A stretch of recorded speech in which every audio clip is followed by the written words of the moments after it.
Hi guys, welcome back to our channel edu group of excellence. आज की इस video में हम लोग बात करेंगे कि सी प्रोग्रामिंग का बेसिक सिंटैक्स क्या है। आप लोग C programs Dev C plus plus पे क्या लिख के करोगे, प्रोग्राम्स कैसे लिखेंगे, और भी कुछ बातें जैसे सिंटैक्स में जो भी चीज़ें यूज़ होंगी जैसे प्रिंट एफ, स्कैन एफ, ये सारी फंक्शंस की सारी यूजेस बताई जाएगी, क्यों उसे यूज़ करना है और कब यूज़ करना है। सो बने रहे हमारे साथ इस वीडियो में और आप लोगों को सारी बातें बताई जाएंगी। गाइज, आगे बढ़ने से पहले आप लोगों को बता दूं कि अगर आप लोग चैनल पर पहली बार आए हैं तो चैनल को सब्सक्राइब करें और बेल आइकन को प्रेस करें ताकि आने वाली सारी वीडियोस की अपडेट्स आप लोगों को मिलती रहे। सो गाइज, बिना देरी किए हम लोग आगे बढ़ते हैं और आते हैं हमारी कंप्यूटर स्क्रीन पे, जिसमें आप लोगों को बताऊंगा कि सी प्रोग्राम्स आप लोग को कैसे लिखना है। तो आज इस वीडियो में हम लोग सी का जो बेसिक सिंटैक्स होता है वो कैसे लिखते हैं वो देखेंगे और उसके साथ ही कंपाइलर पे प्रोग्राम रन करके देखने वाले हैं। सो स्टार्ट करते हैं। तो हमारा जो पहला सी प्रोग्राम है उसका नाम है हेलो वर्ल्ड प्रोग्राम और वो कुछ इस तरह से है। ये सब क्या है और इसके बारे में, इसका नेम क्या है, ये सब जान लेते हैं। तो ये जो है वो डॉक्यूमेंटेशन सेक्शन है, मतलब प्रोग्राम का नाम जो ऊपर में हम लोग लिखे हैं वो डॉक्यूमेंटेशन सेक्शन है। और इसके आगे में जो ये डबल स्लैश, इस जब आप किसी भी लाइन के आगे डबल स्लैश लगा दोगे तो फिर वो एज अ कमेंट काम करेगा। ठीक है, तो प्रोग्राम में अगर आप ये लाइन लिखते हो तो इसका मतलब इस प्रोग्राम में ये सिर्फ इसका नाम है, इसको कंपाइलर रीड नहीं करने वाला। उसके बाद जो नेक्स्ट लाइन है उसको हम लोग कहते हैं प्री प्रोसेसर डायरेक्टिव। क्या कहते हैं? प्री प्रोसेसर डायरेक्टिव, याद रखिएगा नेम। उसके बाद ये सब, इसके बारे में मैं डिटेल में बताऊंगी कि ये क्या है नहीं है, फ़िलहाल तो अभी नाम ही जान लो। उसके बाद जो है वो मेन फंक्शन है। कोई भी प्रोग्राम जो लिखा जाता है वो मेन फंक्शन के अंदर ही लिखा जाता है, तो इसको मेन फंक्शन कहते हैं। और ये जो है ये मेन फंक्शन का पार्ट हो गया, तो इसे बॉडी ऑफ मेन फंक्शन कहा जाता है। ये आप लोगों ने देख लिया कि कौन सा क्या है। अब इसको कंपाइलर पे रन करके देखते हैं। कंपाइलर पे आ चुके हैं, आप अपना फर्स्ट प्रोग्राम लिखेंगे। तो सबसे पहले जो भी प्रोग्राम लिख रहे हो उसका नाम लिखना है। ओके, तो हम लोग आज जो प्रोग्राम लिखेंगे उसका नाम है हेलो वर्ल्ड प्रोग्राम।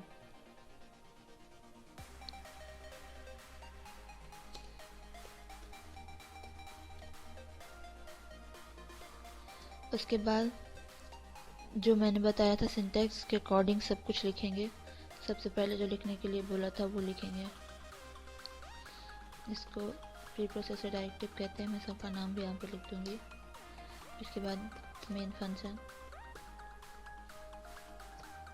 प्लीज़ जो भी मैं ब्रैकेट दे रही हूँ उसको ध्यान से देखिए, क्योंकि यही होता है सिंटैक्स सी लैंग्वेज लिखने का। तो आपको ये सिंटैक्स फॉलो करना होगा हर एक प्रोग्राम में।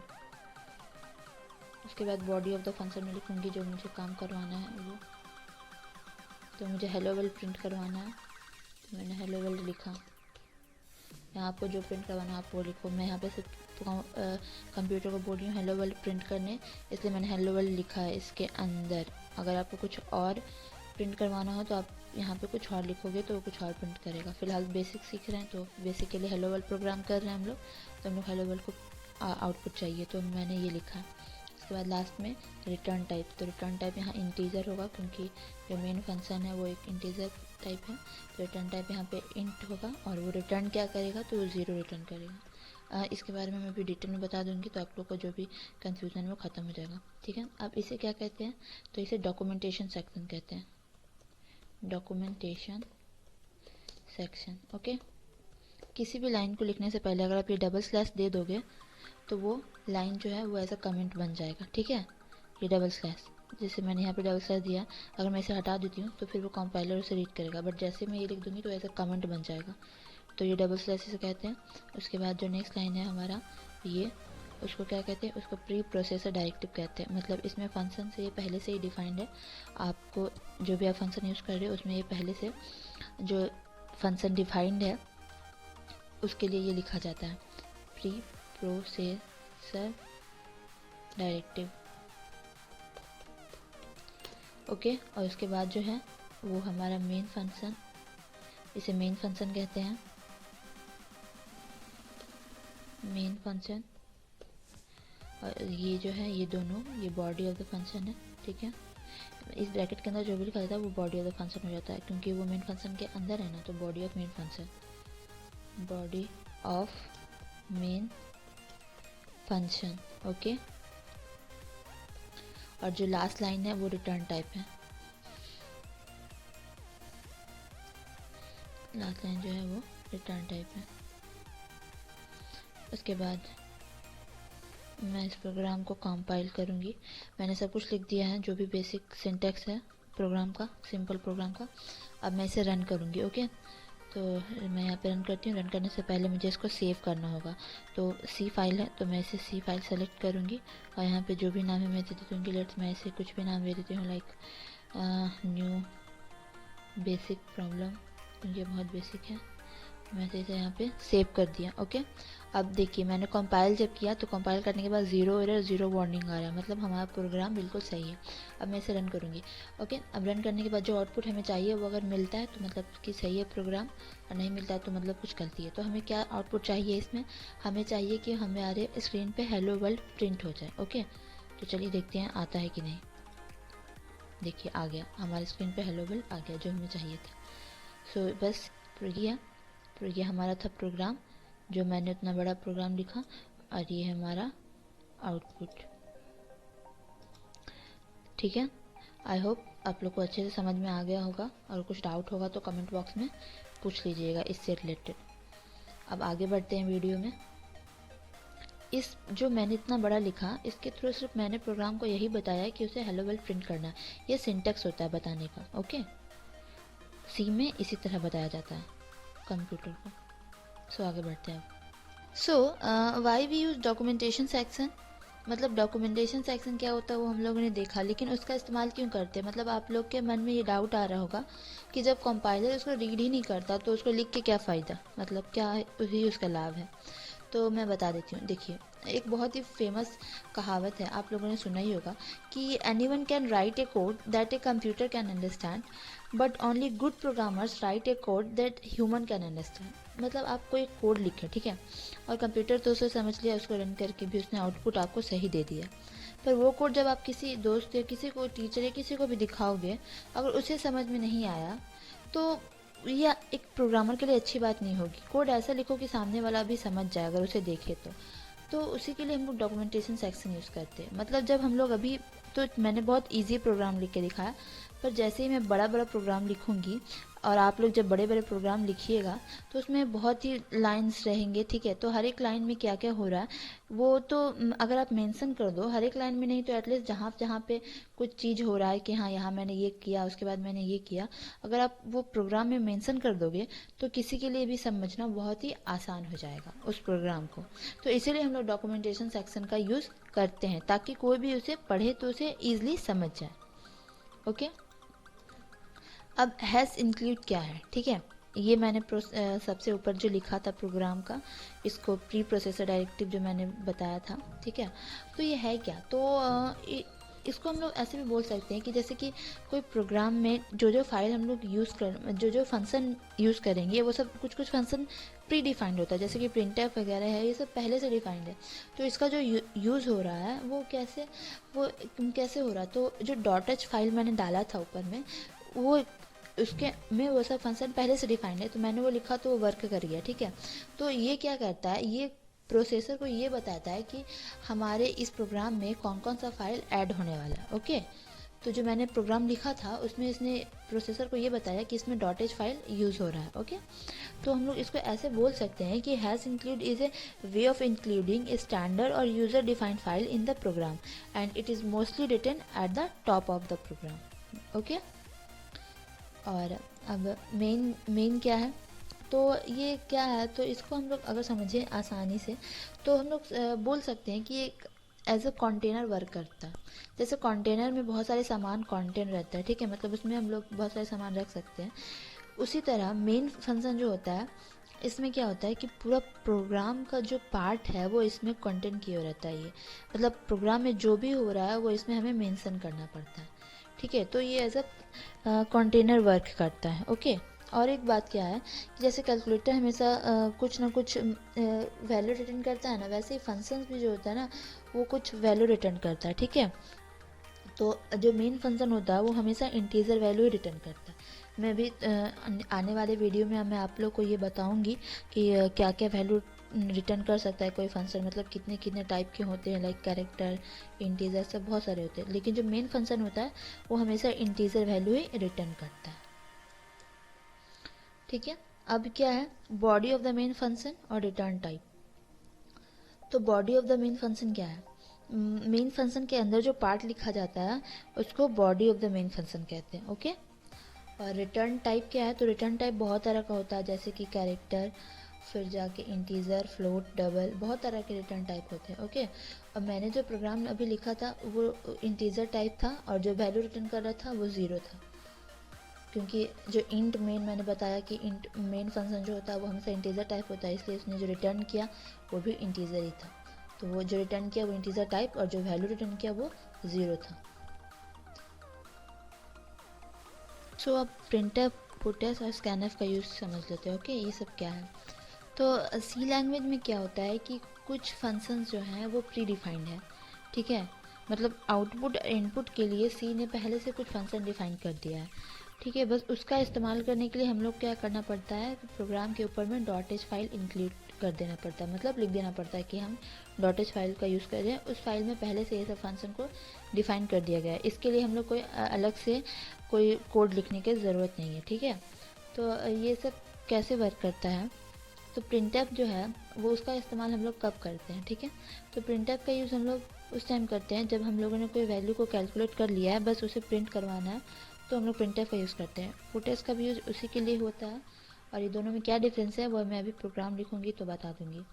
और स्कैनफ क्या को क्यों इस्तेमाल किया जाता है, तो स्कैनफ का यूज़ तब होता है जब हमें यूज़र से कोई डेटा चाहिए और उसे रीड करना हो। ठीक है, मतलब कोई भी डेटा अगर हमें यूज़र से चाहिए, मतलब मैं पहले से नहीं दे रही हूँ, अगर हम मुझे उस डेटा को रीड करना है तो उसके लिए स्कैनफ का यूज़ होता है। प्रिंटफ का यूज़ होता है आउटपुट को प्रिंट कराने के लिए, मतलब जो कैलकुलेट करके आए उसे प्रिंट कराने के लिए, और स्कैनफ का यूज़ होता है यूज़र से डेटा जो मैंने लिया है उसे रीड करने के लिए। अभी मैं जब कंपाइलर पे ये तीनों का यूज़ समझाऊंगी तो आप लोग को और अच्छे से समझ में आ जाएगा। और इसके साथ ही हम लोग कंपाइलर पे एक और क्वेश्चन सॉल्व करेंगे, जो कि होगा write a C program to print your name, college name and address.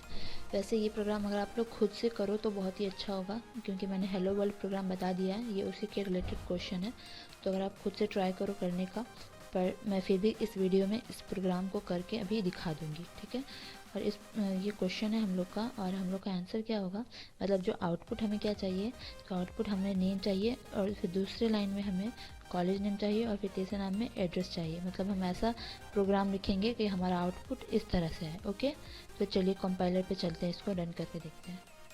हम अपना दूसरा प्रोग्राम लिखते हैं और उसके थ्रू ही प्रिंटफ, स्कैनफ और पुटफ का यूज़ सीखेंगे। ओके, तो मैं ये दूसरा प्रोग्राम लिखती हूँ। ठीक है, और सबसे पहले मैं क्या लिखूँगी, तो डॉक्यूमेंटेशन सेक्शन, मतलब प्रोग्राम का नाम जो है मैं वो लिखूँगी। तो मेरे प्रोग्राम का नाम होगा print your name, college name और एड्रेस। ठीक है, उसके बाद सबसे ऊपर जो लिखा जाता है हैच इंक्लूड स्टूडियो, जिसको प्री प्रोसेसर डायरेक्टिव भी बोलते हैं। ओके, इसको क्या बोलते हैं, प्री प्रोसेसर डायरेक्टिव। ठीक है, और जो मैंने .h लिखा उसको हेडर फाइल बोलते हैं। उससे प्रोसेसर को ये पता चल जाएगा कि मैं इसमें कौन कौन सा फंक्शन यूज करूँगी। उसके बाद मैं इंट मेन लिखूँगी, जो कि मेन फंक्शन है। उसके बाद मुझे अपना नेम प्रिंट करवाना है। ठीक है, तो मैं बॉडी ऑफ द फंक्शन में जो लिखा जाता है वो लिखूँगी, कि जो भी मेरा नेम है वो मैं लिखूँगी। ठीक है, तो मैं यहाँ पे कोई भी एक नाम ले लेती हूँ, लाइक कोई भी नाम,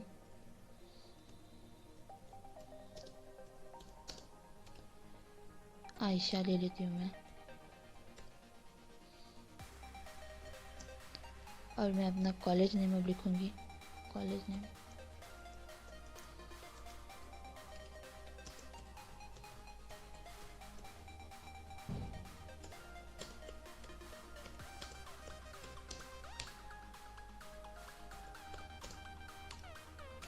तो जो भी आप लोग को लिखना होगा वो आप इसके अंदर लिख देना। ओके, प्रिंटफ में ये हो गया। अब उसके बाद लास्ट में एड्रेस।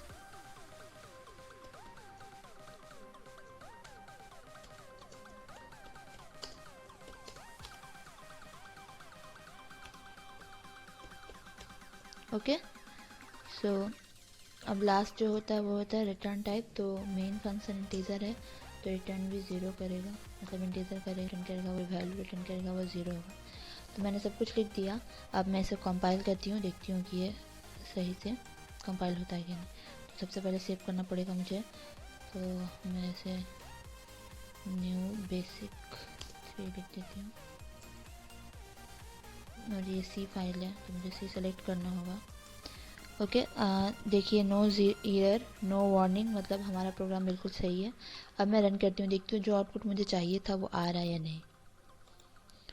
तो ये देखिए मैंने जो लिखा वो प्रिंट तो हुआ, बट ये सही नहीं है। क्यों? क्योंकि मेरा आउटपुट जो मुझे चाहिए था वो क्या था, एक लाइन में ये, दूसरे लाइन में कॉलेज नेम, तीसरे लाइन में एड्रेस। तो मुझे इसे सही करना होगा। तो सही करने के लिए मुझे क्या करना होगा, मैं यहाँ पे एक चीज़ यूज़ करूँगी, ठीक है, जिसको कहते हैं बैकस्लैश, जिसको बैकस्लैश बोलते हैं, ठीक है।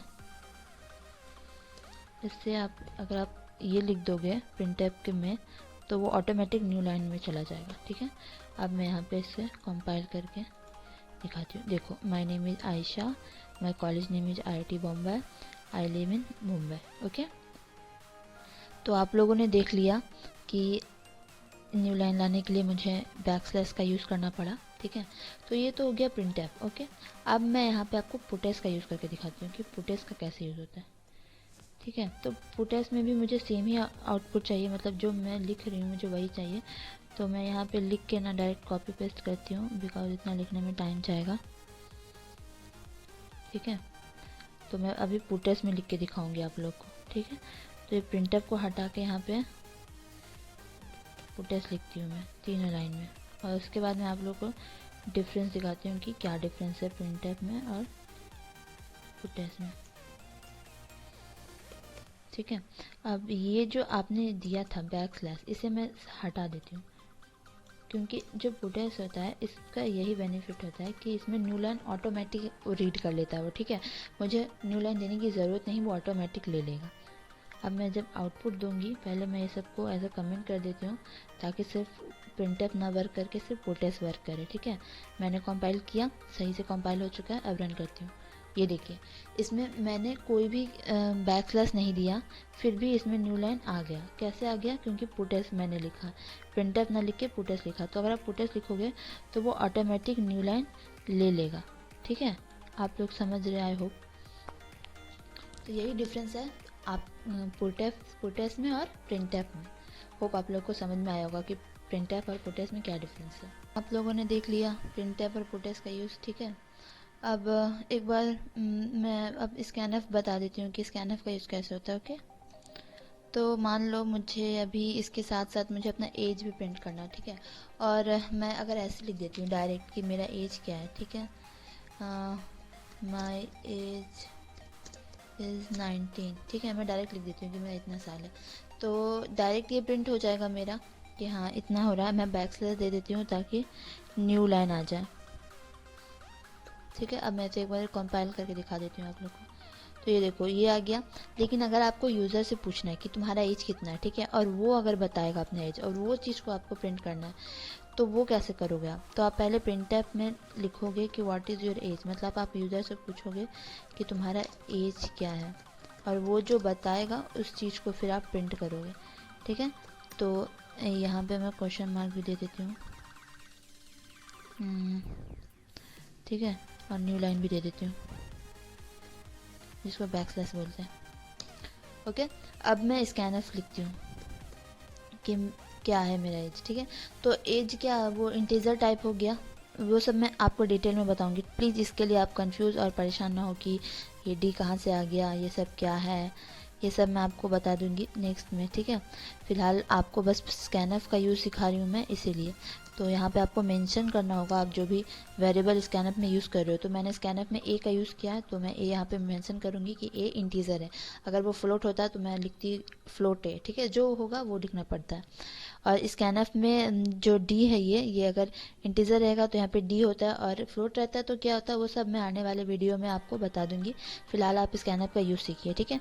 तो यहाँ से स्कैनफ में पढ़ लिया कि इसका एज जो भी है वो उसने रीड कर लिया, अब उसे प्रिंट करना है, ठीक है। तो प्रिंट करने के लिए अगेन यहाँ पे मैं लिखूँगी योर एज इज़, जो आया रीड करके, ठीक है, वो प्रिंट कर देना है, ठीक है। अगर आप स्कैनफ यूज़ करते हो तो आपको ए के आगे एंड देने का ज़रूरत है, और प्रिंटअप में ये नहीं, एंड नहीं दिया जाता। ये सब डिटेल में पता चलेगा नेक्स्ट वीडियो में।